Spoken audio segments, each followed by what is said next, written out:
نحمده ونصلي على رسوله الکریم اما بعد۔ ترجمے والے قرآن پاک کا صفحہ نمبر 974، 27واں پارہ سورہ ذاریات، آیت نمبر 38 تا 46۔ اعوذ باللہ من الشیطان الرجیم، بسم اللہ الرحمن الرحیم۔ وفي موسى إذ أرسلناه إلى فرعون بسلطان مبين فتولى بركنه وقال ساحر أو مجنون فأخذناه وجنوده فنبذناهم في اليم وهو مليم۔ وفي عاد إذ أرسلنا عليهم الريح العقيم ما تذر من شيء أتت عليه إلا جعلته كالرميم۔ وفي ثمود إذ قيل لهم تمتعوا حتى حين فعتوا عن أمر ربهم فأخذتهم الصاعقة وهم ينظرون فما استطاعوا من قيام وما كانوا منتصرين۔ وقوم نوح من قبل إنهم كانوا قوما فاسقين۔ صدق اللہ العظیم۔ پچھلی آیات میں اس بات کا تذکرہ آیا تھا کہ اللہ تعالیٰ پکڑ فرماتے ہیں منکرین پر اور مومنین کو اللہ تعالیٰ بچا لیتے ہیں۔ تو اس کے 5 واقعات اللہ تعالیٰ نے ذکر فرمائے تھے، یعنی 5 واقعات کا تذکرہ شروع ہوا تھا۔ اس میں سے پہلا قصہ حضرت لوط علیہ السلام کا گزر گیا۔ اب فرعون کا قصہ ہے۔ فرمایا کہ موسیٰ علیہ السلام کے قصے میں بھی ہم نے بڑی نشانی رکھی ہے۔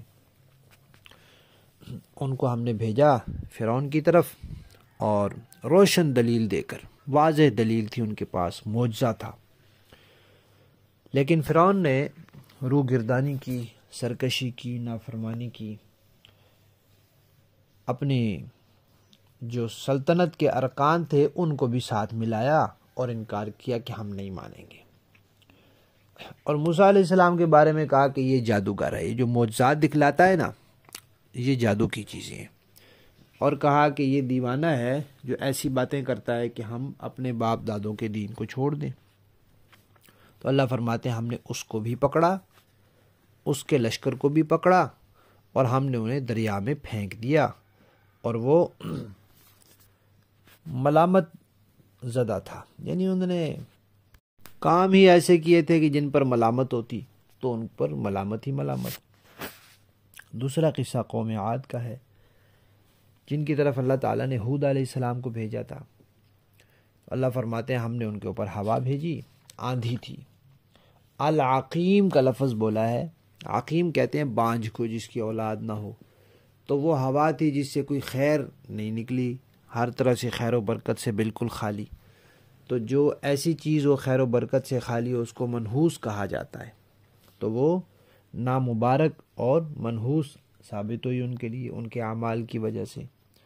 کوئی بھی چیز اپنی ذات میں منحوس نہیں ہوتی، کوئی دن، کوئی چیز، لیکن انسان اپنی بدعمالیوں کی وجہ سے اس کو اپنے لیے منحوس بنا لیتا ہے۔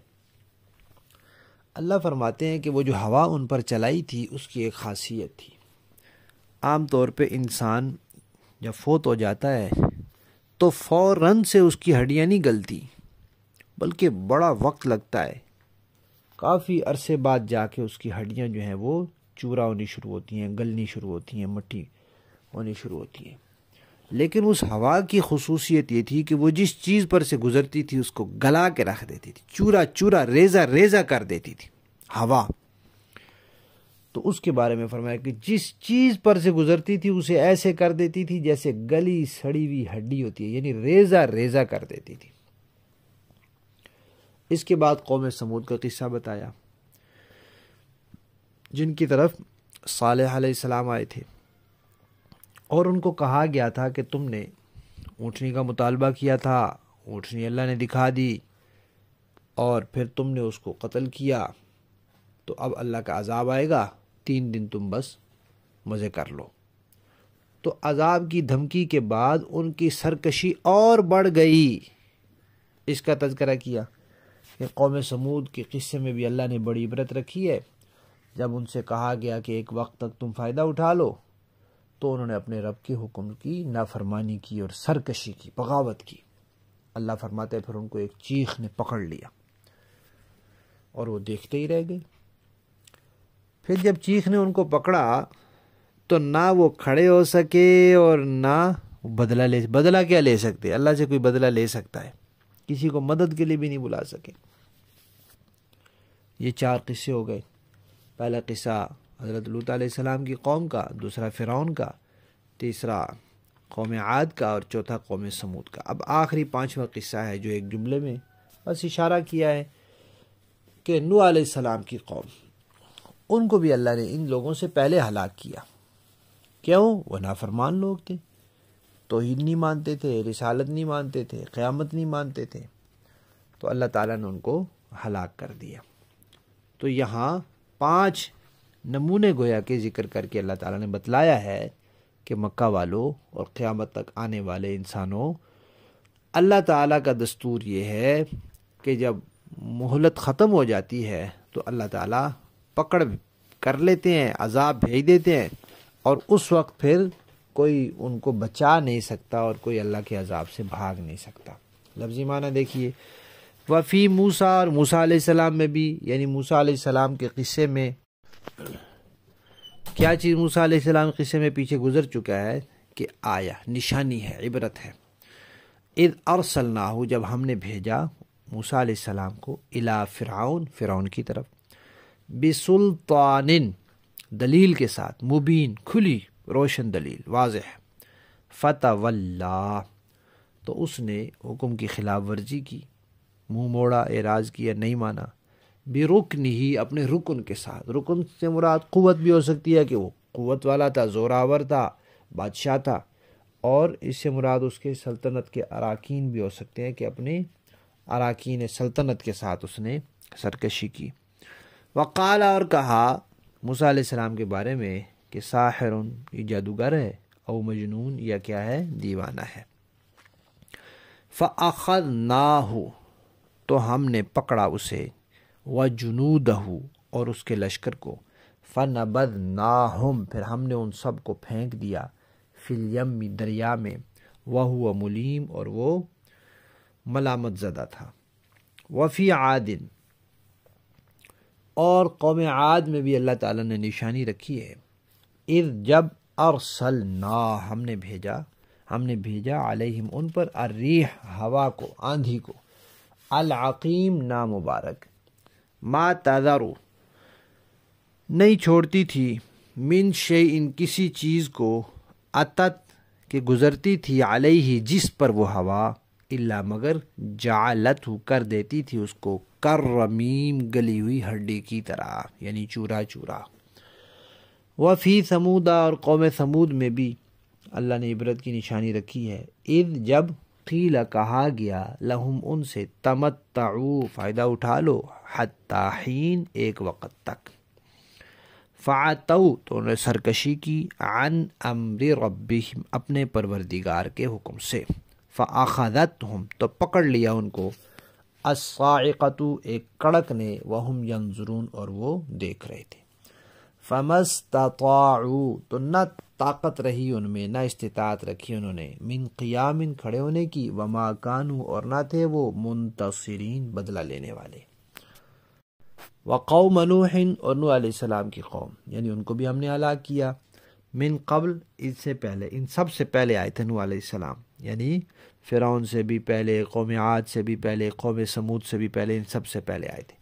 انہم، بے شک وہ لوگ، کانو، تھے، قومن، لوگ، فاسقین، نافرمان۔ با محاورہ دیکھیں جی،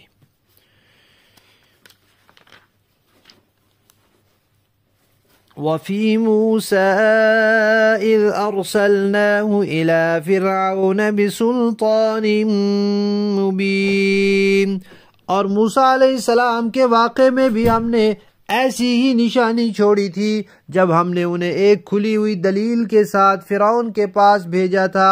فَتَوَلَّى بِرُكْنِهِ وَقَالَ سَاحِرٌ أَوْ مَجْنُونٌ، تو فرعون نے اپنی قوت بازو کے بل پر منہ موڑا اور کہا کہ یہ جادوگر ہے یا دیوانہ ہے۔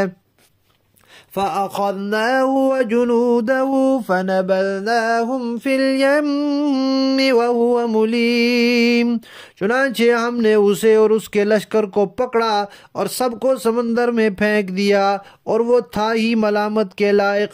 وَفِي عَادٍ إِذْ أَرْسَلْنَا عَلَيْهِمُ الرِّيحَ الْعَقِيمَ، نیز قوم عاد میں بھی ہم نے ایسی ہی نشانی چھوڑی تھی جب ہم نے ان پر ایک ایسی آندھی بھیجی تھی جو ہر بہتری سے بانج تھی۔ مَا تَذَرُ مِن شَيْءٍ أَتَتْ عَلَيْهِ إِلَّا جَعَلَتْهُ كَالرَّمِيمِ، وہ جس چیز پر بھی گزرتی اسے ایسا کر چھوڑتی تھی جیسے وہ گل کر چورا چورا ہو گئی ہو۔ وَفِي ثَمُودَ إِذْ قِيلَ لَهُمْ تَمَتَّعُوا حَتَّى حِينٍ، اور قوم ثمود میں بھی ایسی نشانی تھی جب ان سے کہا گیا تھا کہ تھوڑے وقت تک مزے اڑا لو، پھر سیدھے نہ ہوئے تو عذاب آئے گا۔ فَعَتَوْا عَنْ أَمْرِ رَبِّهِمْ فَأَخَذَتْهُمُ الصَّاعِقَةُ وَهُمْ يَنظُرُونَ، اس پر بھی انہوں نے اپنے پروردگار کا حکم ماننے سے سرکشی اختیار کی تو انہیں کڑکے نے آ پکڑا اور وہ دیکھتے رہ گئے۔ فَمَا اسْتَطَاعُوا مِن قِيَامٍ وَمَا كَانُوا مُنتَصِرِينَ،